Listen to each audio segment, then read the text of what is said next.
네, 일단은 로드맵이 되게 심플해요. 근데 이제 이 심플한 과정에서 이제 각각을 어떻게 하냐 때문에 좀 머리가 아프실 텐데, 이렇게 크게 보면 되게 간단해요. 일단 다들 우리 중등 선행부터 시작을 하죠. 중등 선행은 보통 어떤 교재로 사용하셨나요? 뭐 센도 있을 거고 개념 원리도 있을 거고. 이 과정까지는 독학으로 하는 친구들이 꽤 많아요. 물론 아예 처음부터 학원을 다니는 친구들도 있어요. 아주 초등 수학부터, 초등 4, 5, 6 수학부터 쭉 학원을 다니는 친구들도 있는가 하면, 이 과정까지는 독학으로 하는 친구들이 있어요. 여기까지도.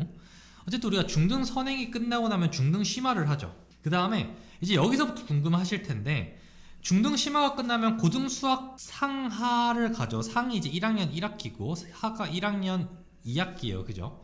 이게 끝나고 나면 심화를 하는데, 이거 이제 대표적인 교재가 기본 정석이라고 부르고, 여기를 실력 정석이라고 부르고. 실력 정석 교재는 사실 뭐 일반고에서 수능 공부하려는 친구들은 잘 안 보는 교재인데, 영재고 쪽 공부하는 친구들은 그냥 고등 수학 상하 심화 단계 자체를 그냥 실력 정석이라고 부르죠. 요새는 뭐 이거 말고도 뭐 블랙 라벨도 풀고, 그죠? 뭔가 이것저것 하려고 하지만 기본적으로 실력 정석이 좀 대표적이에요. 그 다음에 원래는 이제 우리 고등 수학 다음에 어떻게 가냐면요, 상하가 끝나면 수학 1이 있어요. 그 다음에 수학 2가 있고요.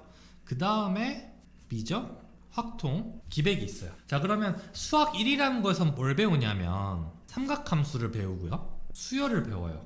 그 다음에 제가 알기로 지수 로그를 배워요. 그 다음에 수학 2에서는요, 뭐 극한, 미분, 적분을 배워요. 쉽게 계산하면 미적분의 기초 단계죠. 제일 기본적인 걸 배우는 거예요. 자, 그러면 기본적으로 우리 영재고 입시에는 어디까지가 시험 범위죠? 우리가 이제 뭐 선행금지법 이래서 중등 수학까지만 기본적으로 그러니까 낼 수 있게 돼 있어요. 그러면 결국에는 무슨 얘기냐면 중등 수학의 범위가 있을 거잖아요. 여기에 해당되는 거랑 겹치는 공부만 우리가 기본적으로 하면 되는 거예요. 그러면 고등 수학 상하는 거의 다 겹쳐요. 그 다음에 수학 1 같은 경우는 삼각함수가 조금 겹치고요. 그냥 그게 끝이에요. 수열도 사실은 안 겹친다고 보는 게 맞는데, 수열까지는 보통 공부를 해요. 왜냐하면 내용 자체는 안 겹치지만 수열이라는 게 어떤 규칙성 때문에 여기까지가 겹치고요. 나머지는 여기는 하나도 안 겹쳐요. 여기 지수 로그도 안 겹쳐요. 자, 그러면 우리가 영재고 입시에 나오지 않는 범위를 굳이 이 내용들을 미리 공부할 필요가 있을까요? 또는 미리 공부를 해두면 도움이 될까요? 도움이 전혀 안 돼요. 완전 다른 공부예요. 수학 공부하는데 수학을 잘하려고 영어 공부하는 것만큼이나 다른 공부거든요. 그러면 기본적으로 어디까지 선행을 하면 좋을까요? 당연히 겹치는 범위인 여기까지 해주면 좋겠죠. 근데 저는 보통 말씀드릴 때 그래서 고등 수학 상하까지만 하라고 해요. 왜냐하면 이 내용들은 굳이 우리가 수학 1을 하지 않아도 다른 공부를 하면서 자연스럽게 커버가 돼요. 삼각함수 같은 경우는 우리가 물리하면서 커버가 되고요. 수열이랑 규칙성 같은 경우는 KMO 공부하면서 커버가 돼요.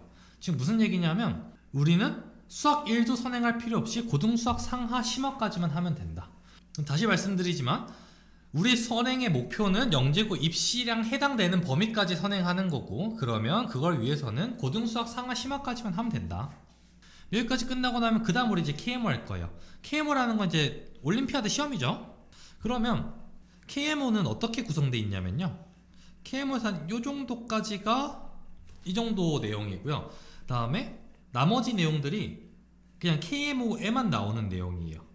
그러면 사실상 이 영역에만 해당되는 내용은 영재고 입시 시험에 내기 좀 부담스러워요. 왜냐하면 어쨌든 요새 이제 나라에서 시험제 다 공개하라 그러고, 뭔가 그 문제들이 선행을 유발한다거나 뭐 이렇게 했을 때 교과과정에 없는 내용을 한다면 페널티를 준다고 하니까 내는 게 부담스럽긴 해요, 사실. 그러다 보니 이제 사람들이 무슨 얘기를 하냐면 그냥 고등수학이랑 중등수학만 똑바로 하면 되는 거 아니냐, KMO는 할 필요 없다, 이제 이런 얘기가 나오는 거예요, 사실은.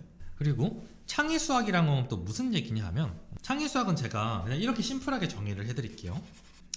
KMO를 제외한 어려운 문제를 창의수학이라고 해요. KMO라는 건 어쨌든 조금 전형적인 문제들이라서 뭔가 딱 문제들을 봤을 때 이 문제를 보면 이렇게 풀어야겠다라는 것들이 뭔가 만들어져 있는 거라 그러면, 창의수학이란 거는 어떤 그런 보편적인 문제가 아니라 그런 걸 제외한 되게 독특한 문제들만 모아놓은 문제들이에요. 그렇기 때문에 창의 수학의 특징이 뭐냐면, 예를 들면 저희가 KMR 문제를 풀면 학생들은 1시간 또는 뭐 며칠씩 고민도 못 푸는 문제를 저희는 보자마자 풀 수가 있어요.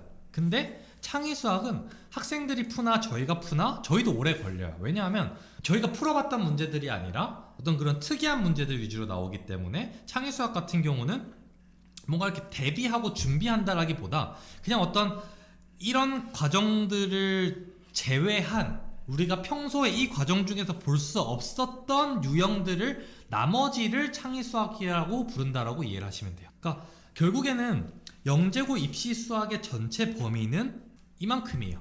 다가 시험 범위인데, 그다음에 효율적으로 진도 나가는 거 같이 얘기를 할 건데, 아까 했던 얘기들 계속 나와요. 그러면 실력 정석에 있는 문제들은 어디 걸까요? 예를 들면 A급 수학